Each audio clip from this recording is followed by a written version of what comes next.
abraço para você, dirigente municipal de educação, equipes técnicas das secretarias municipais, conselheiras municipais, integrantes dos fóruns municipais de educação, profissionais das escolas públicas municipais do nosso imenso estado da Bahia. A Undime Seccional Bahia realiza aqui na capital baiana, Salvador, uma reunião com a diretoria executiva e ampliada, fortalecendo vários programas realizados e desenvolvidos com a Undime e outros tantos que têm a participação da União dos Dirigentes Municipais de Educação sendo executados e desenvolvidos no chão da escola. Neste momento, inclusive, fortalecendo a importância e a necessidade que existe aí no programa de reelaboração dos PPPs, que são os projetos políticos pedagógicos para as redes municipais. Nos acompanhe nas redes sociais da Undime, aqui no Instagram, no YouTube e também no Facebook. Abraço, seguimos juntos como sempre, claro, com os pés no chão e o coração onde for preciso. Aconteceu em Salvador o segundo encontro da diretoria executiva e ampliada da Undime Seccional Bahia. Na pauta do primeiro dia do evento, o programa de reelaboração dos PPPs, documentos referenciais, devolutiva sobre a escuta realizada aos municípios relativas ao Piso Nacional de Educação e também Educação Conectada. Eu tenho dito que isto não é mais um programa, isto é um movimento. Um movimento porque ele está sendo construído com todas as escolas, construído com todos os professores. Está um movimento lindíssimo, um movimento de interação, um movimento de construção, um movimento onde as pessoas estão se sentindo pertencentes às suas escolas, às suas unidades, à sua territorialidade e se sentindo também tanto no direito, os projetos político-pedagógicos como um direito, como uma conquista, mas também de responsabilidades suas, de registro desse pertencimento. A gente realmente não imaginou assim, a dinâmica, não é? A gente imaginava como ia ser afetado mas assim, a dinâmica a gente não imaginava necessariamente. Então está muito bonito e a gente está é muito trabalho, é algo que a gente ainda tem coisa para andar e muito caminho para andar e construirmos esse caminho juntos, o que é o mais importante.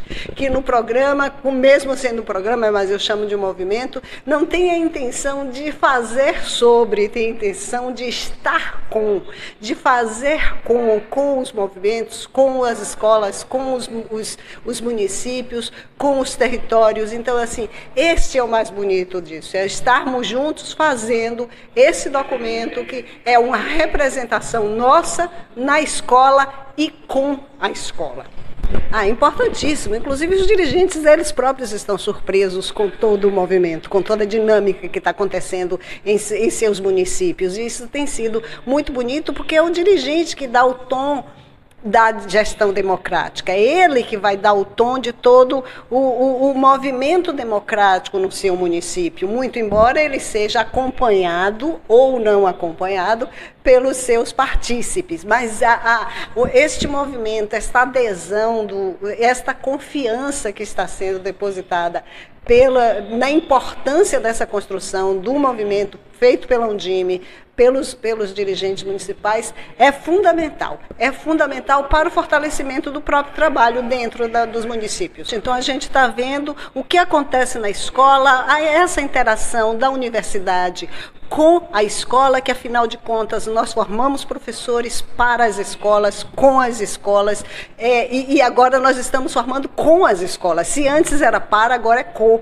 as escolas efetivamente, com esse movimento da UFBA, da Faculdade de Educação da Universidade Federal da Bahia, indo lá nos territórios, indo às escolas, mesmo que seja de forma indireta. Então, assim, a gente está interagindo, a gente aprende demais, a gente aprende na UFBA, a gente aprende na escola, a gente aprende na Undime, a gente aprende nos municípios. É um movimento de aprendizagens maravilhoso.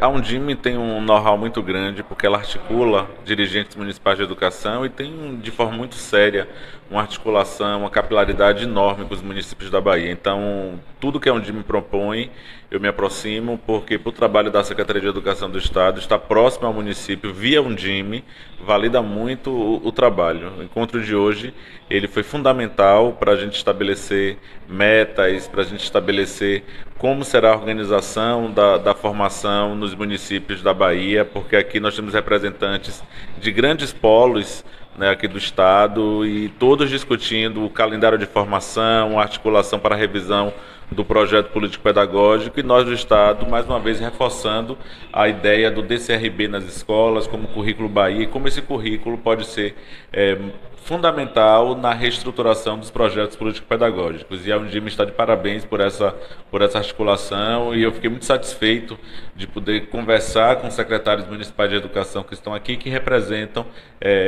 locais, territórios e municípios baianos. Nosso compromisso da Secretaria de Educação, do IAT, da própria Undime, e hoje eu reforcei isso, né, com o professor Raimundo, da gente articular os calendários, combinar as datas, combinar a carga horária, para que as 3 instituições tenham os seus objetivos cumpridos, mas sem ser um trabalho muito pesado para os municípios. São 3 frentes, mas com um único objetivo, que é formar professores, coordenadores pedagógicos e dirigentes municipais.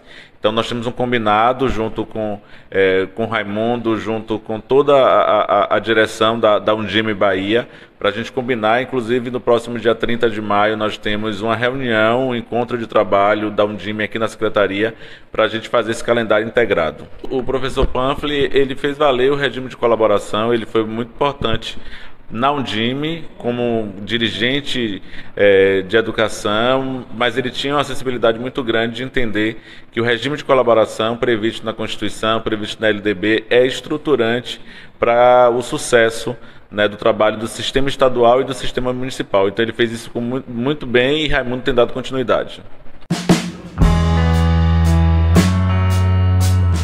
O Educação Conectada é um programa amplo que busca levar a conectividade às escolas para o uso exclusivo pedagógico. A gente busca levar a conexão aos municípios, tá, para que elas possam ter acesso de qualidade à internet, para que a partir daí os professores, os dirigentes escolares, em verdade toda a comunidade escolar, possa ter um acesso à internet de qualidade. Tá? Então, nós temos algumas ações abertas no momento, uma delas que é super importante, que é agora a chegada da Rede Nacional de Educação e Pesquisa, a RNP, que está indo a alguns municípios que têm infraestrutura de fibra ótica já instaladas nos municípios, isso é muito bacana.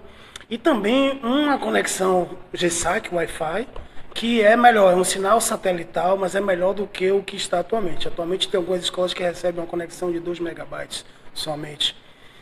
E agora o MEC está buscando melhorar isso e oferecer uma conexão maior, né, com a velocidade mínima de até 10 megabytes. Então, gente, o Educação Conectada é um programa amplo que leva também não só a conectividade, mas ele fornece infraestrutura para que a gente consiga essa conectividade. Tá? A gente pode adquirir com recursos itens de custeio e capital.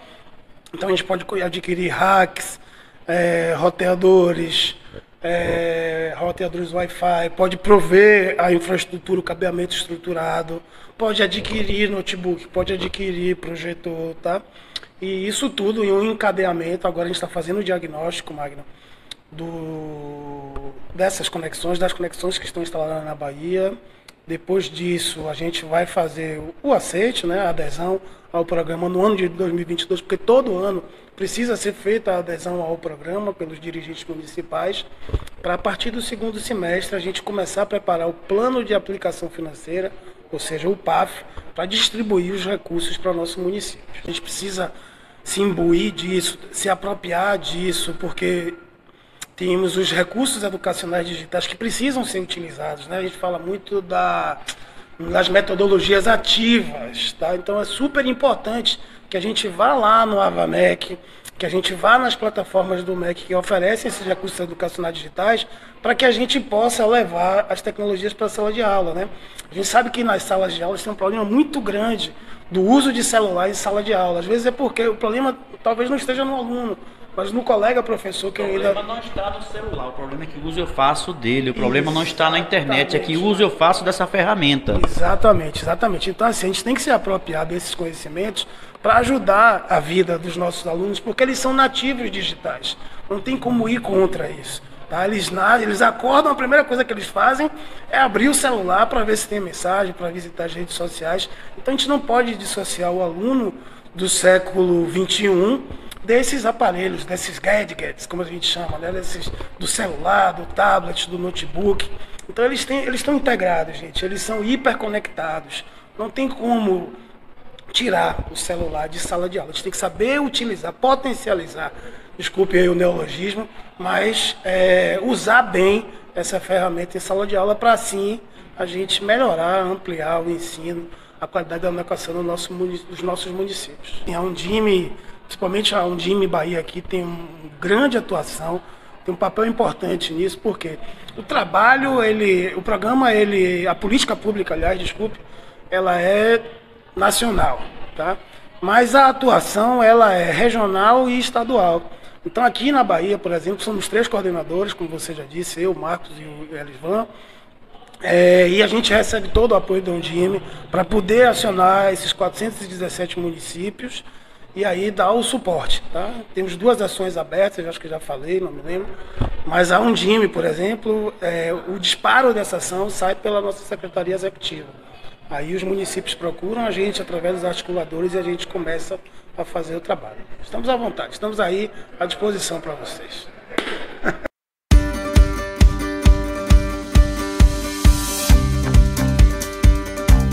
Exato, Magno, uma saudação, né, a todos os ouvintes da Undime Bahia.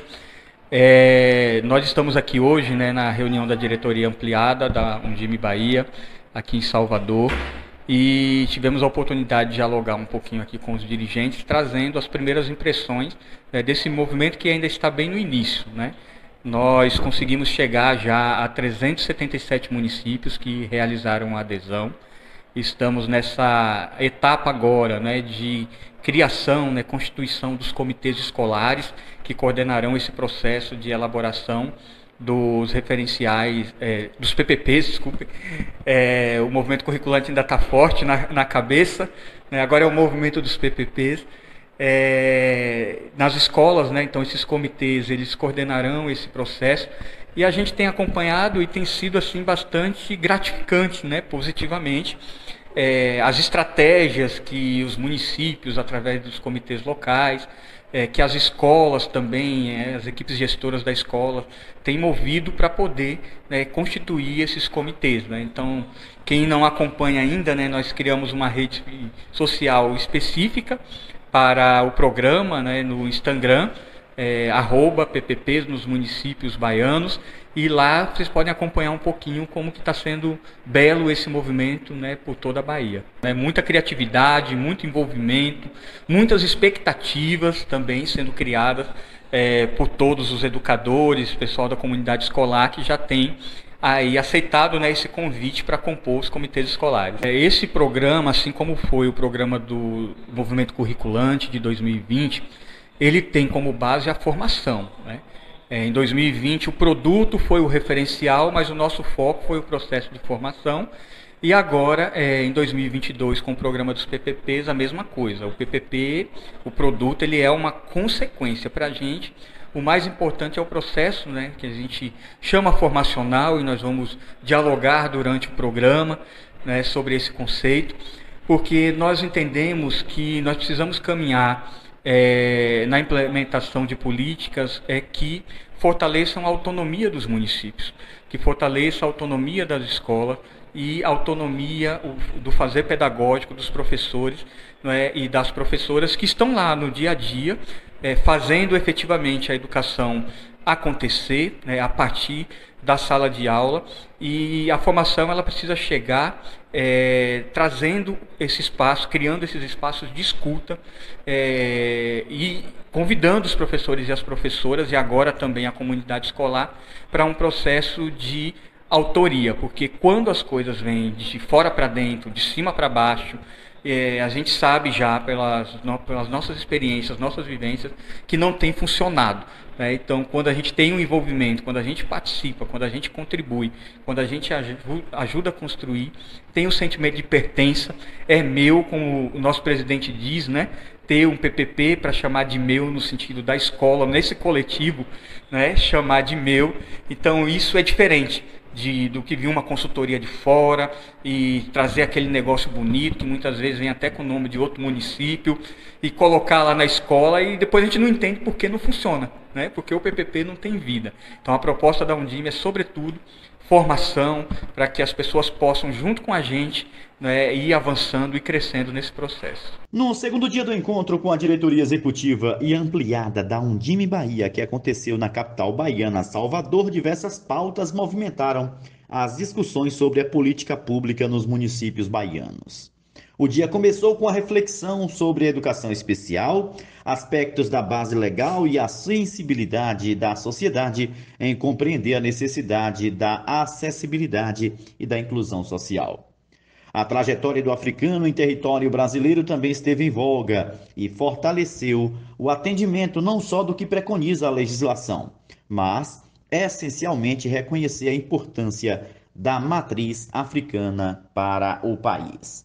Ainda durante a manhã, o dispositivo do VAR no novo Fundeb, que é o valor aluno anual, decorrente da complementação em razão dos recursos recebidos relativos às receitas definidas no artigo 4º, incisos 3, e o número de alunos matriculados nas respectivas redes de ensino, observadas as diferenças e ponderações mencionadas nos artigos 7º e 10, movimentou o debate e diversas dúvidas sobre a aplicabilidade do recurso federal foram esclarecidas. Durante a tarde, o Busca Ativa Escolar Brasil na Escola e PDDE, além do PME Plano Municipal de Educação, estiveram na pauta em busca de fortalecer o trabalho dos dirigentes municipais de educação em cada território e município. A gente sempre traz a perspectiva da educação especial como educação inclusiva. Por quê? Porque é uma educação que tem que estar cerceada com o direito de todos, dentro de uma classe comum e dentro das condições adequadas para que a aprendizagem e desenvolvimento do jovem, da criança, aconteça de uma forma que possa diminuir as barreiras educacionais, sociais e que ele esteja de fato incluído com acesso às informações que são para seu grupo, que são também para ele. A gente reflete na escola o que a sociedade reflete no seu entorno. Então, assim, há dificuldade de entendimento sobre sujeitos, suas subjetividades, seus processos que são inerentes no entorno da deficiência, inclusive, e na não deficiência, faz com que as condições não sejam adequadas para se observar esse sujeito, se entender o que ele traz, o que ele precisa de adequação para que ele possa aprender com dignidade cada vez melhor, tendo acesso a todos os direitos fundamentais garantidos. Aumentou muito os laudos que chegam no município e situações sob investigação. Então, a gente também não sabe dizer se aumentou a deficiência ou a própria pandemia, ela trouxe à luz situações outras que podem parecer deficiência e não ser. Em caso de laudo também, a gente tem um fenômeno econômico que muitos da rede privada foram para a rede pública. Então está aí muita investigação a ser feita para se entender por que agora esses casos realmente eles apareceram mais. Até porque na infância se constitui a identidade, se constitui a socialização como fundamental para o desenvolvimento infantil e a gente sabe que foram 2 anos privadas desse contato com os demais e com a escola. A importância da Undime discutir esse momento com os dirigentes municipais de educação? Fundamental, porque a gente amplia essa discussão, né? Eu estou como diretora do departamento em Lauro de Freitas, mas a gente poder estar com todos os municípios, com os seus dirigentes, refletindo sobre isso, pensando que suas realidades podem e devem ser modificadas, faz com que esse compromisso chegue de uma forma muito mais exponencial em toda a Bahia.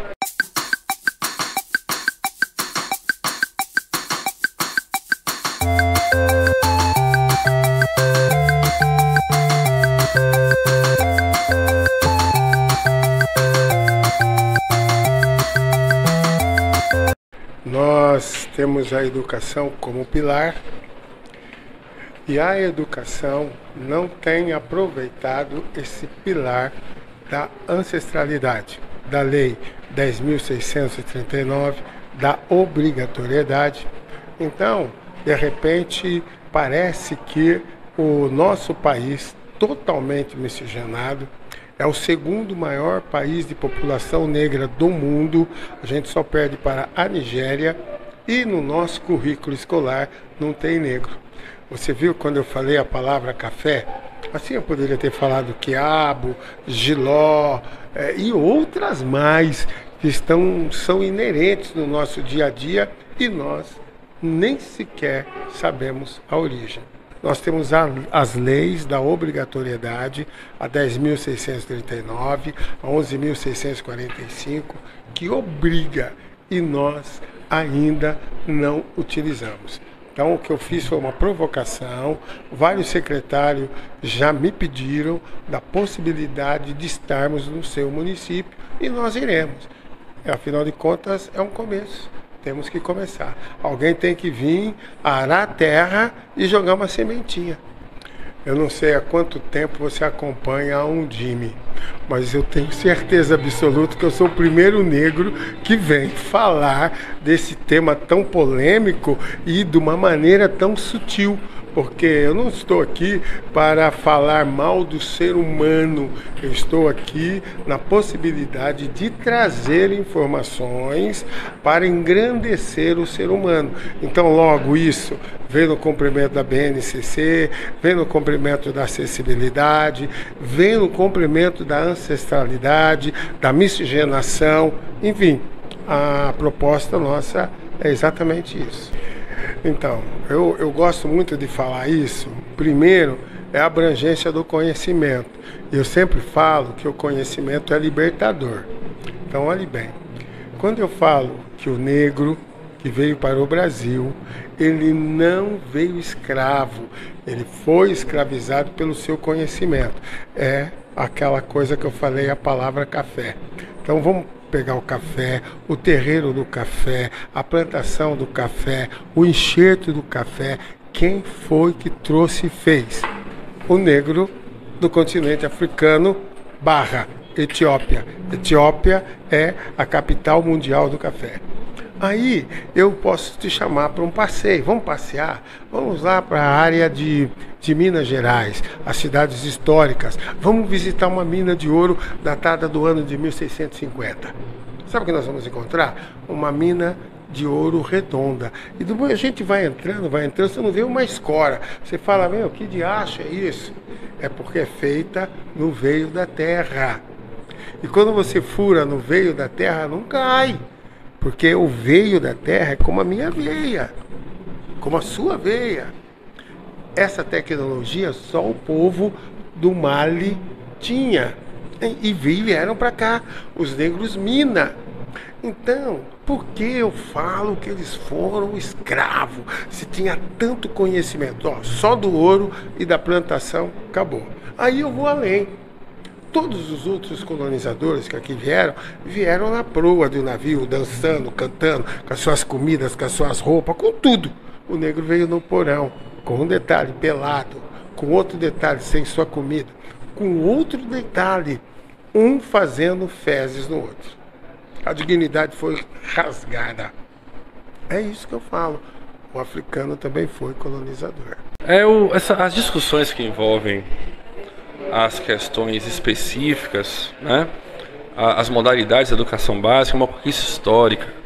Quando a gente fala de educação de jovens e adultos, quando a gente fala de educação especial, educação quilombola, educação escolar indígena, educação do campo, são as tensões da sociedade, dos movimentos sociais, abrindo brechas no processo, né?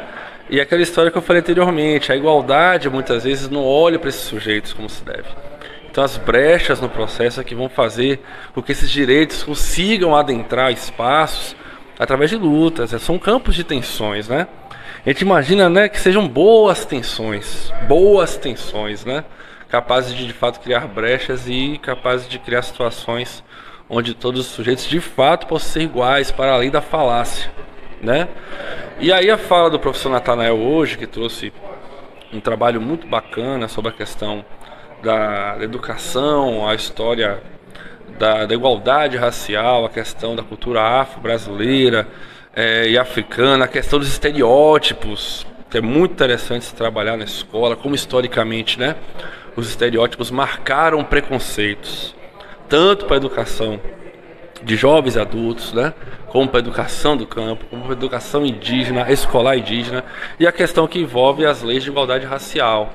Então, os projetos políticos pedagógicos precisam dialogar com isso. As leis estão aí, não é favor.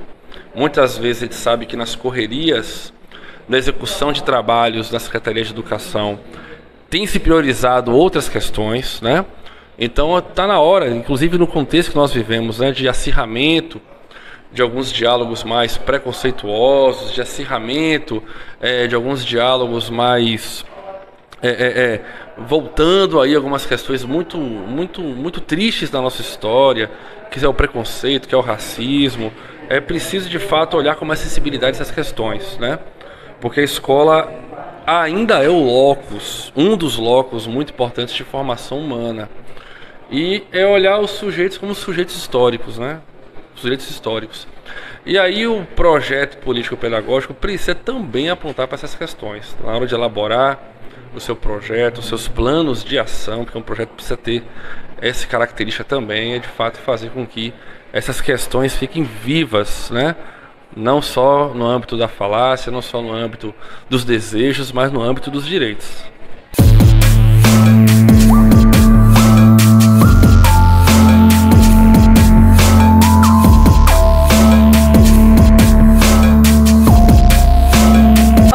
Nós estivemos reunidos hoje, durante toda a manhã, debatendo sobre a receita do Fundeb, debatendo também sobre a importância da valorização do profissional, dos professores, mas também a eficiência desse profissional em sala de aula. Essa eficiência gerada pelo professor, ele vai gerar mais qualidade no ensino. Qualidade no ensino significa desenvolvimento social, desenvolvimento econômico para os municípios e, assim, uma melhor qualidade de vida para todos. Então, é importante nós termos essa pauta, debater, chegar em um consenso, porque o melhor consenso de todos, quem vai receber de fato, efetivamente, é toda a população. Então, a Undime Bahia está de parabéns por sempre selecionar os melhores profissionais e levar de verdade solução para a sua população baiana. Sim, existem muitas mudanças, principalmente com relação aos profissionais que vão receber esses recursos. Então, hoje, a parcela do Fundeb de 70, ele tem uma categoria específica, tá? De profissionais que podem receber.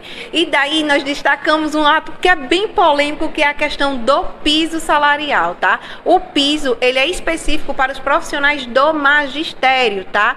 Mas significa que os outros profissionais, eles podem ser pagos com o recurso 70 do Fundeb. Dentro desse recurso, né, 70, os 30% também podem ser utilizados para outra categoria, como nutricionistas, fonos, a depender da sua equipe disciplinar aí do município que esteja integrada. Outro fato que nós destacamos também dentro ainda da receita dos 70 é a questão de que, se o município não precisa aplicar os 70%, ele tem a opção de utilizar 15% em investimento. Então, é importante que o gestor municipal ele observe como está sendo de fato aplicado, observe a sua folha, o investimento do recurso preciso para que ele possa também distribuir de uma forma mais eficiente, investir na educação, porque hoje, se nós queremos segurança pública, saúde, todas elas perpassam pela educação. Existe um ato polêmico quando nós falamos sobre a utilização do recurso para pagamento dos profissionais. Veja, a lei, a Constituição Federal garante que só podem ser pagos, só pode utilizar os 70% com os profissionais que fazem parte do quadro permanente, efetivos, ou seja, os concursados, tá? Se o município faz um processo seletivo temporário, ele até pode utilizar o recurso, mas nós alertamos que só deve utilizar o recurso do Fundeb com os profissionais concursados, tá? Dentro da categorias. Por quê? Os profissionais que passam pelo concurso, eles comprovam cumprir o princípio da legalidade, ou seja, ele tem conhecimento de fato, tá? E eficiência pública. Então, esse profissional tem qualificação necessária para produzir e aplicar a qualidade do ensino em sala de aula. Gestão otimizada dos recursos, porque o que acontece? Quando o gestor ele não observa o recurso, ele não tem o cuidado com o recurso que está sendo aplicado, existe uma má aplicação do recurso. Ele pode ser penalizado, tá, pelos órgãos órgãos fiscalizadores, mas o principal impacto é em sua população. Então, sempre que ele observar cada centavo que está sendo gasto, ele tiver esse cuidado, ele está cuidando da sua população. E é importante ter esse ato fiscalizatório preventivo no município, porque cada centavo é importante para a população dos seus municípios.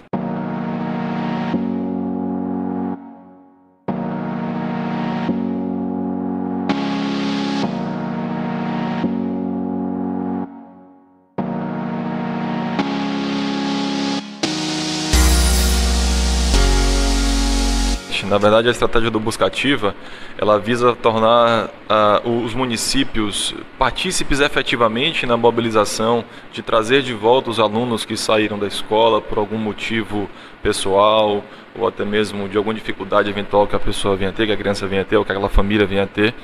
Então, a estratégia visa não só a educação estar integrada com o processo de trazer de volta esse aluno, mas fazer com que essa mobilização seja de todos no município, de todas as secretarias que possam participar ativamente do processo, como Secretaria de Saúde, Secretaria de Ação Social, mas que não só esses órgãos oficiais, vamos dizer assim, mas outras organizações da sociedade civil também possam participar nesse processo de atrair os alunos de volta para a escola.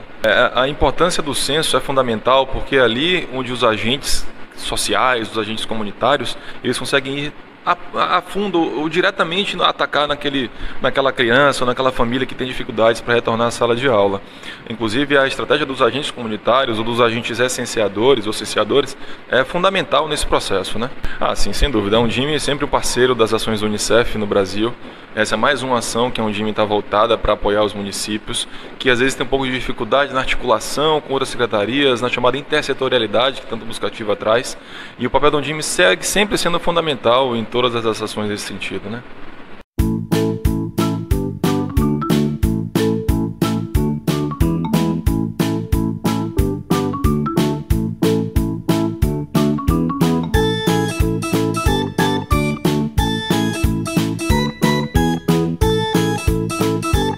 Importante esse trabalho com o PDDE e as ações integradas, né? E principalmente o Brasil na Escola, que é um programa dentro do PDDE interativo, que a gente pode acompanhar por lá. Na verdade, a necessidade de falar sobre o PDDE é por ver que existem muitas unidades executoras que têm muitos recursos ainda e eles acabam não gastando, fazendo com que o dinheiro fique preso na conta e no ano seguinte a escola acabe não recebendo o recurso. Estamos num momento muito complicado em relação aos recursos financeiros direto na escola e não vale a pena, né? Não é interessante para a gente que fiquemos com dinheiro parado. É muito interessante a busca da inovação. Não só isso, como a necessidade de prestação de contas. Do PDDE, porque pode impossibilitar até o repasse de recursos de todas as unidades escolares do município. Justamente daqui sairá uma lista com os municípios que têm escolas ainda que têm pendências, para que a gente consiga resolver essas pendências e dar seguimento a todos os programas que estão dentro, tanto do PDDE Qualidade, do PDDE Básico, do PDDE Estrutura. E aí a gente traz também a questão do Brasil na Escola, que é justamente um programa que traz um aporte financeiro para as escolas do município que tem o IDEB baixo. Então foi feita uma seleção, as escolas já estão recebendo recurso, inclusive R$10 mil por escola, além de um valor de R$150 por cada aluno, dividido em 3 parcelas. No momento, o Brasil na Escola está com um processo de inovação. Então, os municípios que se inscreveram no edital, eles vão passar por um processo seletivo e existe uma necessidade desses municípios que se inscreveram, deles concluírem o planejamento, não é? Seu planejamento lá no CIMEC, e aí até a semana que vem temos alguns municípios, cerca de 22 municípios na Bahia que tem planejamento iniciado, mas não concluído. E esse edital vai trazer um aporte financeiro de até R$100 mil por escola, no momento que forem selecionadas. Nesse caso, aqui a princípio, na Bahia será selecionada uma escola estadual e uma escola municipal para receber esse recurso. Pronto, são pautas muito significativas. Você fala principalmente da questão da africanidade, daí eu pontuo também a parte dos indígenas, né? para a gente conseguir aplicar, né, a aplicabilidade, a execução da Lei 10.639, da Lei 11.645, que trata justamente das temáticas afrodescendentes e indígenas na educação básica. O que é interessante dessas pautas que são tão atuais é que temos aqui os diretores de território e eles acabam sendo multiplicadores de tudo isso que vem acontecendo para os territórios.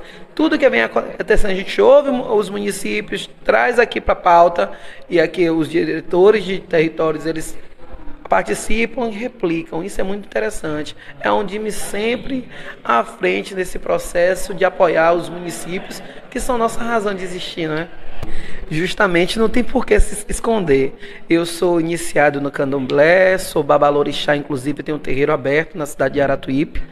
Assim, o nosso Ilê Axé e Almin Oriléu Kun, que é a casa de força da mãe das águas da nação do oceano.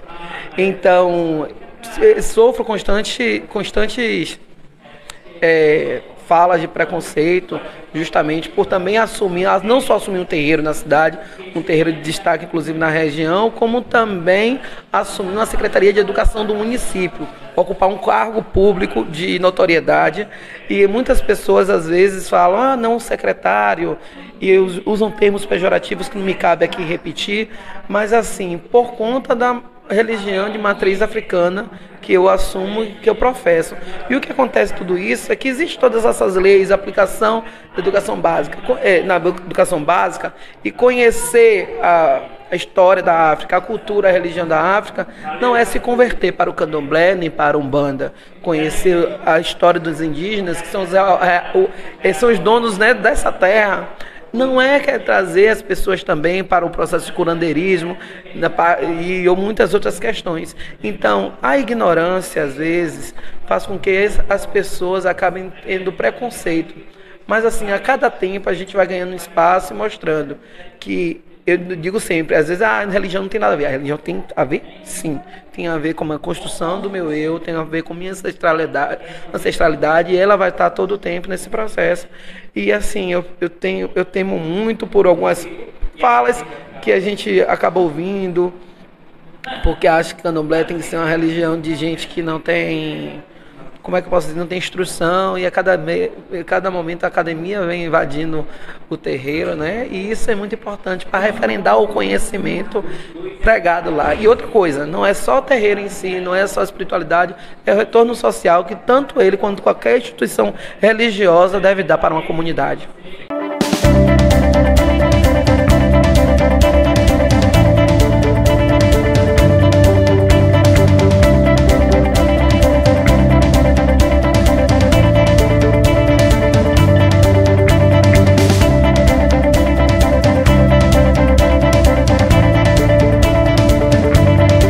Magno, é um prazer estar aqui, né, e destacar algo de tão grandiosa importância. Trabalhar com os planos, nós já trabalhamos desde 2008, a Secretaria de Educação do Estado da Bahia vem tratando isso, ainda quando era a Lei 10.172, né, que foi de 2001 a 2010. Depois nós viemos com essa adequação e elaboração. Hoje todos, né, municípios, não só o território nacional, mas da Bahia, tem plano municipal de educação. A gente pode ter planos grandiosos, valorosos, com grande diagnóstico, e ter outros planos que precisam de muitos ajustes. Mas isso, o monitoramento vem dando conta, porque o processo de monitoramento, ano a ano, é justamente para poder dar identidade aquilo que muito se falou que era uma cópia do Plano Nacional. Então, o município, com sua equipe técnica de monitoramento, ele pode dar o tom, o adorno. E a gente vem aí de dois movimentos que não contavam no decênio, que é a questão da pandemia, que teve um impacto considerável, né, na questão principalmente da desigualdade e na questão do desempenho de aprendizagem dos alunos e da universalização. Temos metas estruturantes, né? Temos metas de gestão, metas de valorização, metas de ensino superior, a de financiamento, que é extremamente, e você destacou muito bem, que a gente tem aí um dificultador muito grande para poder dar conta. Mas, assim, estamos fazendo esse empenho para que os municípios, ainda que tenham uma dificuldade elementar na questão do indicador quantitativo, a gente tem trabalhado muito no aspecto qualitativo, porque a gente está sem um censo, né, que a gente contava muito em 2020. Se comprometeu bastante, não é? Muito. Então, em 2020 a gente não teve o censo. Então, os indicadores, para poder o município dar conta, porque no microdados, diferente a nível nacional e estadual, que você encontra. A gente vem nesse movimento, o Estado, né, mesmo com a saída da SAS em 2018, retomou, continuou, melhor dizendo, não deixou. Então, nós temos hoje, no universo dos 417 municípios, a gente já tem 370 adidos para o ano de 2022. Isso não quer dizer que outros não cheguem, a gente está aí na busca e outros têm também nos procurados e tem feito esse movimento. A gente tem, mesmo com tantos elementos dificultador, a gente tem elementos agregador. O ano passado, a gente teve números extraordinários em relação à discussão e os debates sobre a política educacional, principalmente naquilo que corresponde à questão do que é do município, né? Educação infantil, ensino fundamental, anos iniciais, finais e assim sucessivamente. E também as demais, ensino superior, que também faz parte, porque precisa atender os munícipes e, além do mais, a formação dos professores e dos outros participantes também. Mas o que é que acontece? Acontece que nós tivemos 384 municípios que fizeram audiência pública em relação ao ano de avaliação do plano. Para a gente é um dado extremamente, porque ainda que tenha fragilidade, mas o município estava lá debatendo a sua política e tentando, né, com a intencionalidade de aperfeiçoar, melhorar, né, e agregar valores para dar conta daquilo que está fragilizada. E uma outra questão também foi as conferências municipais. Nós tivemos 397 municípios que realizaram. Então, são dados, Magno, que são relevantes. Não quero destacar apenas o dado, porque o número pelo número não é, mas eu quero dizer que a Bahia estava no movimento de discussão sobre a sua política educacional. Então, alguma coisa aí fica para o município, né, e fazer um planejamento para poder atender e dar condição para um melhor desempenho da aprendizagem, principalmente desses alunos. E a gente tem um recurso no plano que é a nota técnica, que o município ele pode, né, avaliar e ver como é que estão suas estratégias e trabalhar, pode até agregar mais. E agora tem algo muito interessante acontecendo, Magno, que é o seminário do INEP. E eles, cada semana, os pesquisadores têm trazido 1 ou 2 metas com discussões. É um movimento de 2 horas semanal. Mas isso tem levado a um aprofundamento de cada meta muito significativa. Então, dá para que o município participe desse processo.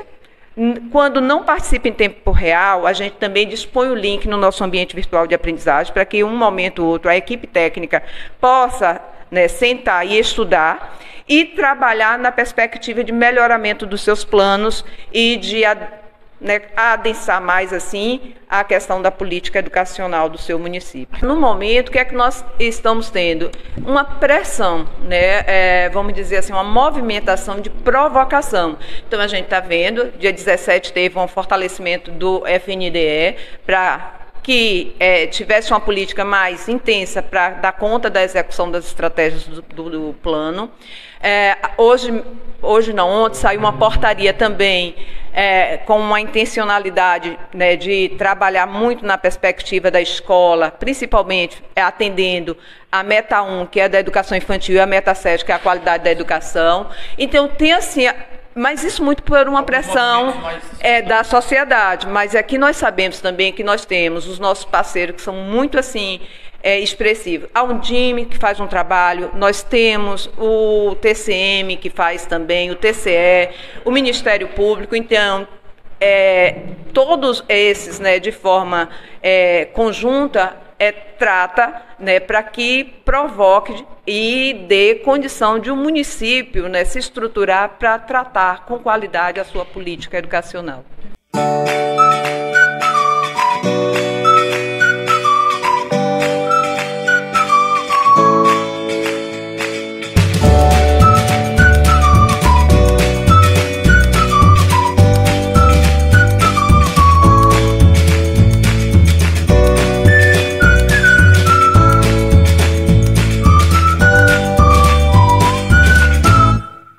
isso. A Undime, mais uma vez, está inserida aí num contexto de formação continuada de professores, professoras, de quadro de gestão também. E, na verdade, é uma formação voltada a um ato muito nobre, que é a questão da elaboração ou reelaboração dos projetos políticos pedagógicos das escolas dos municípios baianos. Tendo em vista que em 2020 tivemos uma ação enorme, com grande sucesso, executada pela Undime, em parceria aí com o Itaú Social e com a UFBA, que é a universidade que está junto conosco aí nessa ação. Fizemos todo o movimento de reelaboração dos referenciais curriculares. Foi um grande sucesso, com uma adesão maciça das escolas, dos educadores e educadoras.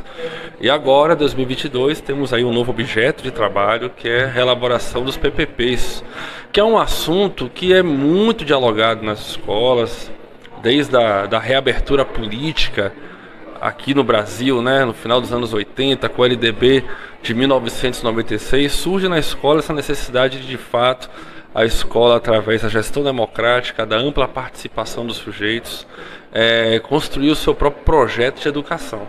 Então, um projeto político-pedagógico é um projeto de educação que tira a escola de um estado atual onde ela está e proporciona a escola para um estado novo, onde se imagina que as coisas entrem, né, naturalmente em algumas avaliações do que está certo, do que precisa melhorar, do que precisa se adequar, atender às novas legislações, atender às novas perspectivas e proposições de sujeitos, e que a escola possa entrar no outro estado, né? Que é uma escola que de fato cada vez mais dialogue com essas realidades dos sujeitos e que a escola se autore a trabalhar aquilo que de fato é a necessidade da escola, é a necessidade de formação e, por que não, a necessidade de emancipação desses sujeitos. Sim, a escola ela tem que ter uma intencionalidade, né? E imaginamos todos nós que a intencionalidade da escola pública é de fato emancipar os sujeitos. Quando a gente fala de emancipar, parece que uma palavra da moda, né? Emancipar é o sujeito de fato ter vez e voz e se autorar a compreender as suas realidades com um olhar mais crítico, né? Evitando aí que o sujeito ele seja manipulado, evitando que ele entre, inclusive, em situações onde ele sofra preconceito, onde ele possa ser negado como sujeito de direito. Então, a emancipação é você compreender a realidade como um todo e se autorar para isso. Pegando esse gancho das escolas do campo, é importante frisar que esse programa de reelaboração dos PPPs dos municípios baianos, nas escolas dos municípios baianos, ele enfatiza muito, Magno, o processo de formação. E a elaboração do PPP, ou reelaboração do projeto político-pedagógico, é um produto final. Mas para nós é importante que todos os municípios, professores e professoras, participem desse processo, entendendo que esse processo é um percurso formativo, utilizando um conceito trabalhado no programa, um produto, uma trajetória formacional. Estamos chamando de movimento, inclusive, entendendo que esse movimento ele parte da escola e esse processo de reelaboração do projeto político-pedagógico, ele é um processo formacional. Os sujeitos vão se formar para tal e o produto final é o projeto político-pedagógico, autorado por esses sujeitos, né? Diferente daquelas cartilhas que vem pronta, onde você executa um passo a passo de elaboração do projeto político-pedagógico, que inclusive historicamente tem feito bons projetos, mas a gente sente ainda que a execução desses projetos ainda existe muitas dificuldades. É muito comum chegar numa escola, ter um projeto pronto, mas não ter um projeto vivo, ativo, atuante. Muitas vezes é a própria metodologia de construção que não possibilitou isso, né? Seguir uma cartilha passo a passo muitas vezes não envolve sujeitos como se deve, muitas vezes não faz a escuta dos sujeitos como se deve, eles não participam como autores do processo. Então a nossa intenção, o nosso objetivo aqui é isso, é autorar o sujeito, principalmente fundamentado na questão da gestão democrática e ampla participação desses sujeitos. Quando se fala de escola do campo, o movimento é o mesmo, né? Os sujeitos do campo, os sujeitos específicos precisam de uma educação específica. É uma questão que a gente dialoga muito sobre a questão da igualdade e a questão da equidade, né? A igualdade é você ter a compreensão que todos os sujeitos são iguais perante a lei. Isso, inclusive, é uma conquista histórica. Mas tem que entender que existem sujeitos diferentes, né? E que a lei muitas vezes não olha para esses sujeitos, né? Sem coitadismo, muito longe disso, uma questão de direito. Então a equidade de fato dá aos sujeitos específicos condições específicas. E aí o PPP entra em cena nessa situação. Temos o Formacampo, trabalhando com questões específicas do projeto político-pedagógico para as escolas do campo. E é um objeto, é uma modalidade, não dá para te inventar. A modalidade tem base, tem fundamento, tem princípio, tem todo o diálogo histórico dos movimentos sociais e tem uma elaboração dos PPPs que traz o processo de construção. Então os programas são complementares, eles dialogam, um com um objeto específico para o campo e o outro com um objeto mais amplo, que é da participação dos sujeitos, se autorando na elaboração desses projetos.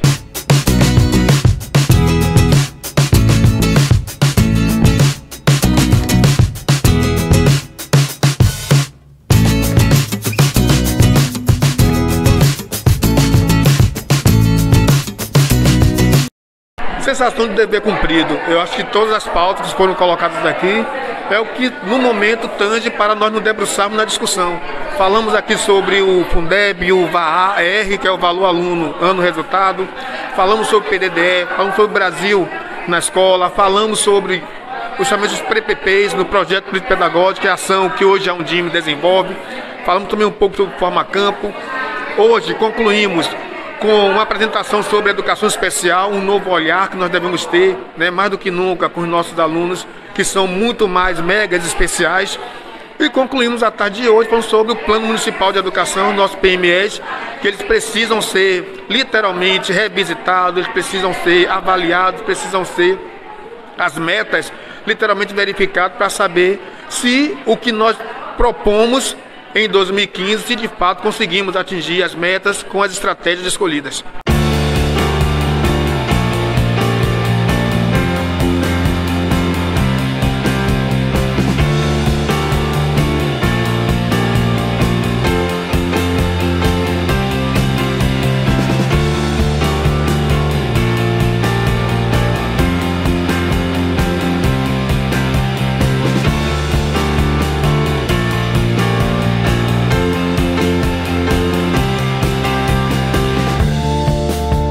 Uma questão importante no projeto de reelaboração dos projetos políticos pedagógicos das escolas dos municípios baianos é a questão da gestão democrática e da ampla participação dos sujeitos e que eles se autorem a participar e elaborar e tensionar a construção ou reelaboração dos projetos políticos pedagógicos. Para isso, o programa ele já divulgou o Caderno 1, que é o caderno de orientações de constituição dos comitês. Aí temos aí a figura central dos comitês escolares, como os comitês que irão de fato fazer seus estudos e reelaborar ou elaborar os projetos políticos pedagógicos, que para nós, inclusive, Magno, é a essência desse programa, né? O processo de constituição desses PPPs. E aí, naturalmente, surgem algumas dúvidas de como elaborar constituir esses comitês. E aí, nós sempre apontamos para que os municípios olhem as suas realidades. Não dá para fechar, né, qual é a fórmula ideal de elaborar esses comitês, de constituir esses comitês, que cada município tem uma característica. Cada escola tem uma característica, algumas atendem modalidades diferentes, como creche, pré-escola, educação de jovens e adultos. Então essa caminhada ela é muito autoral. Inclusive um programa que preza pela constituição de um projeto político-pedagógico, onde os sujeitos se autorem, precisa partir dessa questão. E aí surge uma questão muito específica, que é as escolas do campo. Professor Marcos, as escolas do campo, com turmas multisseriadas, que caracterizam-se aí como escolas muito pequenas, com um professor, um quadro pequeno. Como vou fazer um comitê para poder atender essa escola? Então, um dos caminhos, baseado na questão do município olhar as suas realidades, é constituir comitês a partir de organizações gerenciais muito comuns às escolas multisseriadas, que são as organizações voltadas em escolas núcleo, ou escolas consorciadas, que são aquelas escolas multisseriadas que já no município constituem um caixa escolar com um grupo maior de escolas. Por que te aponta para esse caminho? Porque culturalmente já existe uma relação entre o município, entre os professores e professoras, entre o quadro gerencial e essa estrutura montada que são as escolas núcleo ou escolas consociadas, depende muito da localidade. Exatamente, cada município tem uma nomenclatura, etc. E aí você pega essa escola, vários professores com quadro gerencial e constitui um comitê. É o caminho único? Não, cada escola pode se autorar e fazer diferente, mas é um caminho possível. E aí, Marcos, como é que fica a escrita do PPP? Eu tenho um núcleo, por exemplo, com 10 escolas, vai ser 10 projetos políticos pedagógicos, a mesma situação, vai depender, logicamente, de cada realidade municipal. Tem escolas, por exemplo, mesmo estando no núcleo, que tem estrutura, tamanho, história, necessidades capazes de fazer um projeto político-pedagógico único. O que precisa acontecer naturalmente é a contemplação de todos os estudantes de todas as unidades de ensino. Se vai ser no documento único ou imagem ou documento, é o município que define isso. Sim, aí o município define isso a partir da sua vivência, da consulta com os professores, com a comunidade, enfim.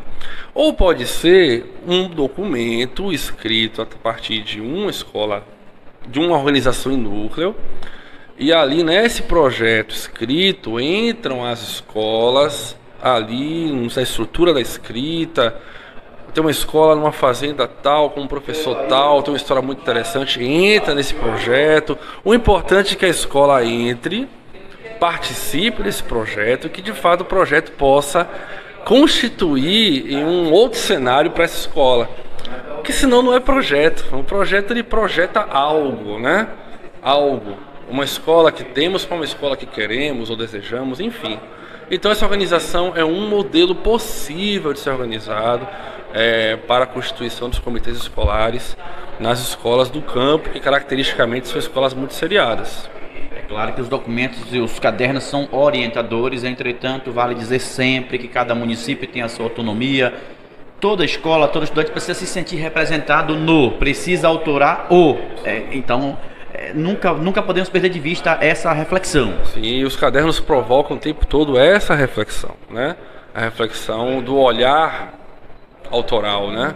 Porque do contrário a gente não consegue escapar daquela estrutura que eu já falei, da cartilha pronta. Ainda que alguns peçam. Né? Pronta, não, tem que ser assim, ponto A, ponto B, porque aí às vezes não contempla todos os sujeitos.